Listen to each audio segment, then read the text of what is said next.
ऐसा माना जाता है कि दुनिया में बहुत से अजीबो-गरीब क्रीचर्स और जीव रहते हैं, पर एक ऐसा जीव है जिसका वर्णन बहुत से ग्रंथों और किताबों में हुआ है, यक्षिणी। ये कहानी इसी हॉरर लेजेंड के बारे में है। तो आइए शुरू करते हैं। जयवीर एक वाइल्ड लाइफ बायोलॉजिस्ट था।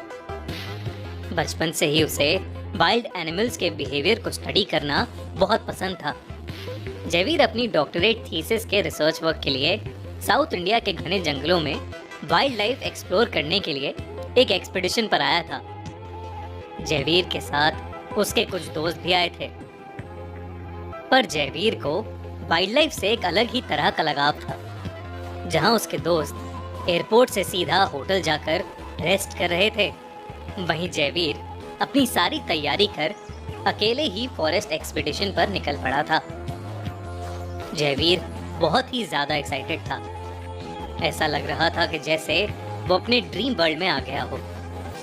अपने पीछे एक छोटा सा बैग टांगे जयवीर अलग अलग तरह के जानवरों को देखकर उन्हें रिकॉर्ड कर रहा था। वो जंगल साल ट्रीज से भरा हुआ था और जयवीर जैसे जैसे उस जंगल के अंदर जा रहा था, वो अपने नाइफ से उन ट्रीज को मार्क कर रहा था ताकि वो बाद में जंगल के अंदर खो ना जाए। वो हर पेड़ पर गहरे निशान बना रहा था। एक आध पेड़ पर वो मजाक के तौर पर कुछ क्रिएटिव डूडल्स भी बना रहा था। वो ये सब कर ही रहा था कि अचानक उसकी उंगली अपने खुद के ही नाइफ से कट गई और उसका खून बहने लगा। जयवीर के पास फर्स्ट एड किट थी, मगर जैसे ही उसने अपनी चोट पर दवाई लगाई, उसकी चोट और बुरी तरह जलने लगी। उसे ऐसा फील हुआ कि जैसे उसकी उंगली पर किसी ने एसिड डाला हो। उसने अपनी पानी की बोतल चेक की, मगर उसमें पानी खत्म हो चुका था। जयवीर उस जंगल में पानी खोजने लगा था। जैसे जैसे वो उस जंगल के और अंदर जा रहा था, उसे और ज्यादा ठंड लग रही थी। अचानक जयवीर को ऐसा लगा जैसे कोई उसका पीछा कर रहा है। वो पीछे मुड़ा तो उसे एक परछाई नजर आई, जिसे देख वो थोड़ा घबरा गया। लेकिन वो परछाई किसी जानवर की नहीं, बल्कि एक लड़की की थी। वो उस परछाई के पीछे पीछे चल दिया। अचानक से वो परछाई गायब हो गई, लेकिन तभी जयवीर को वहां एक झील दिखी। जयवीर उस झील के करीब गया और उसकी दाईं तरफ से एक बेहद खूबसूरत औरत झील की तरफ आई और उस झील में नहाने लगी। जयवीर उस औरत को देखकर अपनी चोट के बारे में बिल्कुल भूल गया। उसे लगा वो परछाई इसी खूबसूरत लड़की की थी।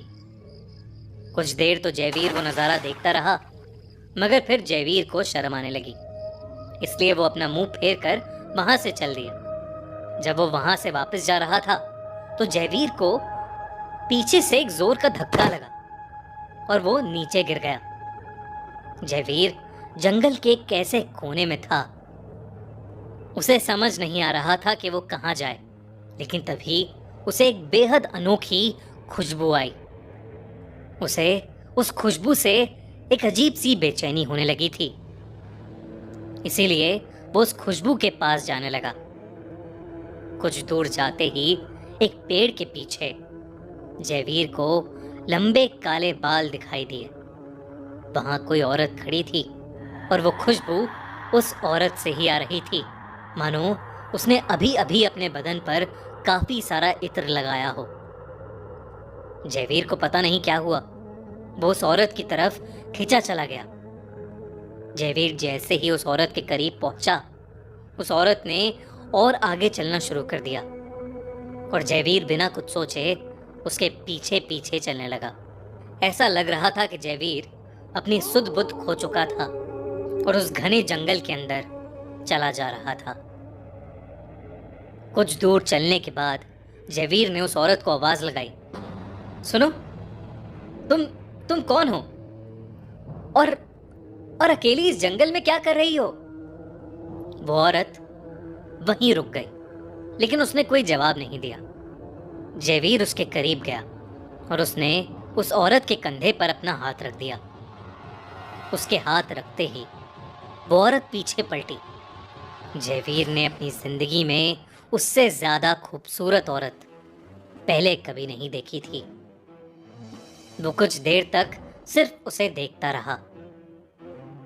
उस औरत ने धीमे से अपना हाथ जयवीर के बालों में फेरा।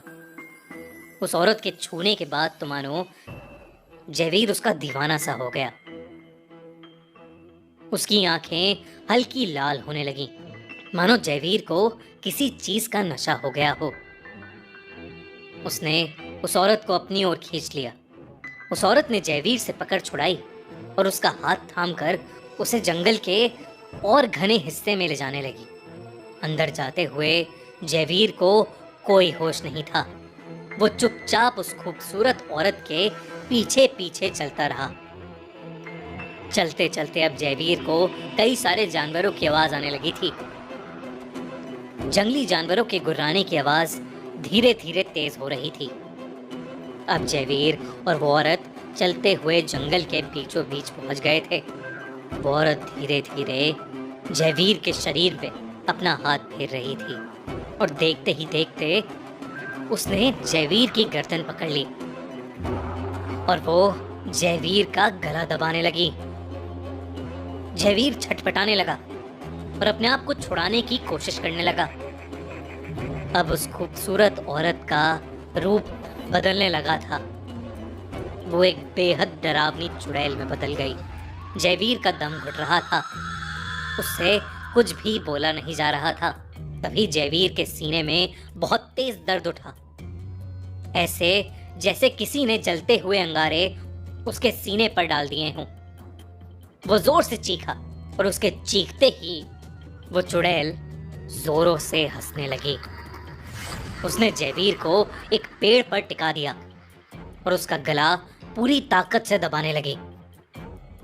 तभी जयवीर ने हिम्मत करके अपनी पॉकेट में पड़ा चाकू निकाला और उस औरत पर चला दिया।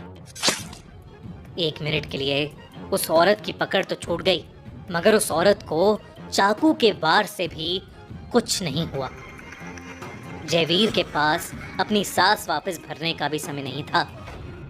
वो उस औरत से छूटते ही वहां से जोरों से भागा। भागते हुए उसने एक बार भी पीछे नहीं देखा, मगर उसे उस औरत के हंसने की आवाज अब तक आ रही थी। बल्कि पूरे जंगल में उस औरत की हंसी की आवाज गूंज रही थी। दौड़ते दौड़ते जयवीर अपना रास्ता भी भटक गया था और वो बुरी तरह थक कर रोने लगा।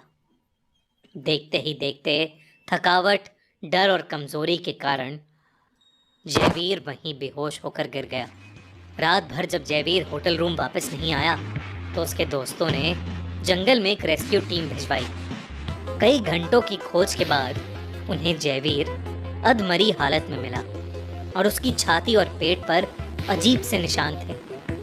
वो निशान बिल्कुल वैसे ही थे जैसे जयवीर ने अपने नाइफ से उन जंगलों के पेड़ों पर बनाए थे। होटल के रिसेप्शनिस्ट ने तब जयवीर को बताया कि माना जाता है कि उस जंगल में याक्षणी वास करती है। याक्षणी जो कि एक राक्षसी है जो लोगों को अपनी सुंदरता से अपना शिकार बनाती है। उस जंगल के पेड़ ही उसका घर है और जयवीर ने उसके घर से छेड़छाड़ करके याक्षणी को गुस्सा दिला दिया। ये सब होने के बाद जयवीर महीने भर तक सदमे में रहा, ये सोच सोच के कि उसका सामना एक चुड़ैल, एक राक्षसी याक्षणी से हुआ था।